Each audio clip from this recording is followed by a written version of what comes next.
అరండల్పేటలో నూతనంగా ఏర్పాటు చేసిన అమేజ్ మెడ్స్పా కాస్మెటిక్ సర్జరీ కేంద్రాన్ని ప్రారంభించారు. శాసనసభ స్పీకర్ కోడెల శివప్రసాదరావు చేతుల మీదుగా ఈ కార్యక్రమం జరిగింది.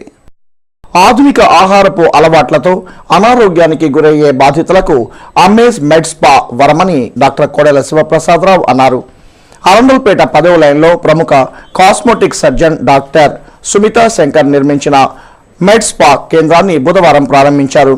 Collector Kantilal Dande, SP Tripathi, IMC మాజీ member doctor Subbarao, senior IPS అధికారి డాక్టర్ రవిశంకర్ అయ్యన్నార్ తదితరులతో కలిసి వివిధ విభాగాలను ప్రారంభించారు. ఈ సందర్భంగా డాక్టర్ కోడెల, డాక్టర్ సుబ్బారావు మాట్లాడారు. కాస్మెటిక్ ప్లాస్టిక్ సర్జరీలకు, ముఖ్యంగా మహిళల సమస్యల పరిష్కారానికి అమేజ్ మెడ్స్పా కేంద్ర బిందువని అన్నారు. లేకపోతే ప్రజానికి మొత్తం కూడా అనారోగ్యకరమైనటువంటి ఆహారం తీసుకుని జంక్ ఫుడ్ అలవాట్లకు లోనై ఊబకాయాలు లేకపోతే అనేక ఆరోగ్య సమస్యలతో సతమతం అవుతున్న సందర్భంలో ఎక్కడైతే కొవ్వు ఎక్కువగా పెరిగిపోతుందో ఆ కొవ్వు తీసేయడం కానీ, ముఖం మీద వర్చస్సు పెంచడానికి అనేక ప్రక్రియలు వచ్చినాయి. అదేవిధంగా కాన్పు తర్వాత ఆడబిడ్డలకు కూడా అనేక సమస్యలు వచ్చే అవకాశాలు ఉన్నాయి. ముఖ్యంగా మూత్రం ఆపుకోలేకపోవడం, ఇట్లాంటి సమస్యలన్నిటికీ కూడా ఈ సెంటర్లో పరిష్కారం దొరుకుతుంది. నవ్యాంధ్ర రాజధాని ప్రాంతానికే కాకుండా ఈ రాష్ట్రంలో ఉండే 13 జిల్లాల్లో కూడా ఇటువంటి సదుపాయాలు ఎక్కడా లేవు. కాస్మెటిక్ సర్జరీ ఈరోజు పెళ్లి కాని పిల్లలు, మగపిల్లలు, ఆడపిల్లలు కూడా చిన్న మచ్చ ఉన్నా, ముఖం మీద ఏదైనా ముడతలున్నా అవన్నీ ఆపరేషన్ లేకుండా లేజర్ల ద్వారా చికిత్స చేయటం. అలాగే బ్రాహ్మణ సమాజ అభ్యున్నతికి పాటుపడుతున్న చంద్రబాబును విపక్ష బ్రాహ్మణ వర్గ ఎమ్మెల్యే తప్పుపట్టడం తగదని రాష్ట్ర బ్రాహ్మణ సంక్షేమ సమాఖ్య హితవు పలికింది. బుధవారం అరండల్పేటలో ఏర్పాటు చేసిన విలేకరుల సమావేశంలో సమాఖ్య అధ్యక్షులు శివకృష్ణ ప్రసాద్, నేతలు సిరిపురపు శ్రీధర్, ప్రకాష్, మారుతి తదితరులు మాట్లాడారు. బ్రాహ్మణులకు ఎన్నికల సమయాల్లో హామీ ఇచ్చిన విధంగా ఫెడరేషన్ ఏర్పాటు చేసి నిధులు కేటాయించిన ఘనత చంద్రబాబుదేనని అన్నారు. ఈ నేపథ్యంలో సీఎంను విమర్శించడం బ్రాహ్మణ ఎమ్మెల్యేకు తగదని శివకృష్ణ ప్రసాద్ విమర్శించారు. మరి ఈరోజు ప్రస్తుత పరిస్థితిని బట్టి మరి ఆ సంఘాన్ని మేము జిల్లా వ్యాప్తంగా, రాష్ట్ర వ్యాప్తంగా కూడా ఆయనకు అభినందనలు తెలిపాము. మరి ఏ ప్రభుత్వం చేయని విధంగా ఈరోజు బ్రాహ్మణులను ఆదుకుంటామని ఆయన మాట ఇచ్చి ఎన్నో రకాలుగా సహాయం చేస్తూ ఉన్నారు. అటువంటి తరుణంలో ఆ కార్పొరేషన్ని మనందరం కలిసి కాపాడుకోవాలి, కానీ బ్రాహ్మణులందరం కలిసి దాన్ని నీరుగార్చే విధంగా ఎవరు కూడా సభ్యంగా మాట్లాడకుండా హిందూ ఫార్మసీ కళాశాలలో ఈరోజు రేపు స్పోర్ట్స్ మీట్ జరగనుంది. గుంటూరు, ప్రకాశం జిల్లాల్లోని ఫార్మసీ కళాశాలల స్టూడెంట్స్ ఈ మీట్లో పాల్గొననున్నారు. విద్యతో పాటు క్రీడల్లోనూ విద్యార్థులు రాణించాలనే ఉద్దేశంతో హిందూ ఫార్మసీ కళాశాల ఆధ్వర్యంలో స్పోర్ట్స్ మీట్ ను ప్రతి ఏడు నిర్వహిస్తున్నట్లు కళాశాల చైర్మన్ డాక్టర్ మన్నవ రాధాకృష్ణమూర్తి తెలిపారు. కళాశాల పాలక మండలి సభ్యులు జూపిడి రంగరాజుతో కలిసి ఆయన మీడియాతో మాట్లాడారు. గుంటూరు, ప్రకాశం జిల్లాల్లోని ఫార్మసీ కళాశాలల విద్యార్థులు ఈ స్పోర్ట్స్ మీట్లో పాల్గొంటారని అన్నారు.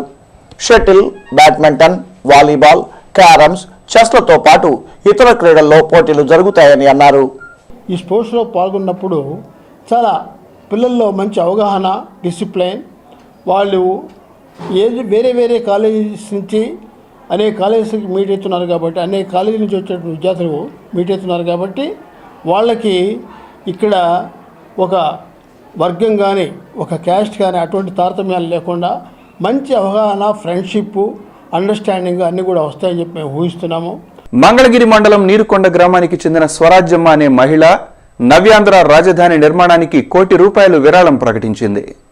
విజయవాడలో సీఎం చంద్రబాబుకు చెక్కును స్వరాజ్యమ్మ అందజేసింది. ఈ సందర్భంగా స్వరాజ్యమ్మను సీఎం ప్రత్యేకంగా అభినందించారు. నూతన రాజధాని నిర్మాణంలో ప్రతి ఒక్కరూ భాగస్వాములు కావాలని సీఎం చంద్రబాబు పిలుపునిచ్చారు.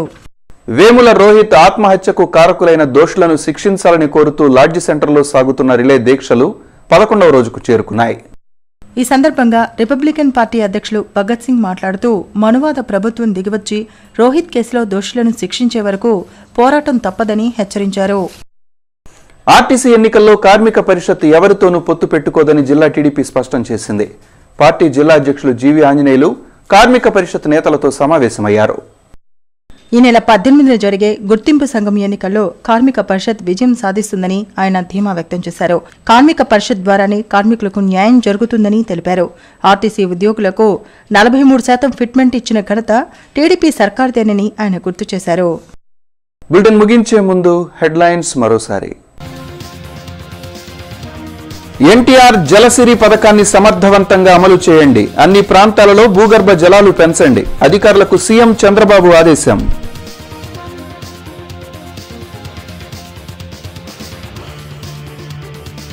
అట్టహాసంగా నన్నపనేని రాజకుమారి ప్రమాణ స్వీకారోత్సవం.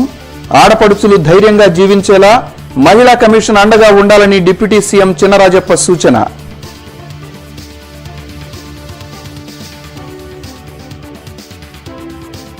డిఆర్ఎంతో భేటీ అయిన ఎమ్మెల్యే మోదుగుల.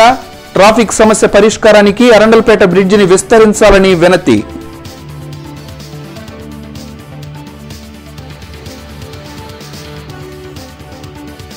డెల్టా సాగర్ కాల్వ నుండి 8 టీఎంసీల నీటిని విడుదల చేస్తాం. వేసవిలో త్రాగునీటి సమస్యను అధిగమిస్తాం. మంత్రి దేవినేని ఉమా ప్రకటన.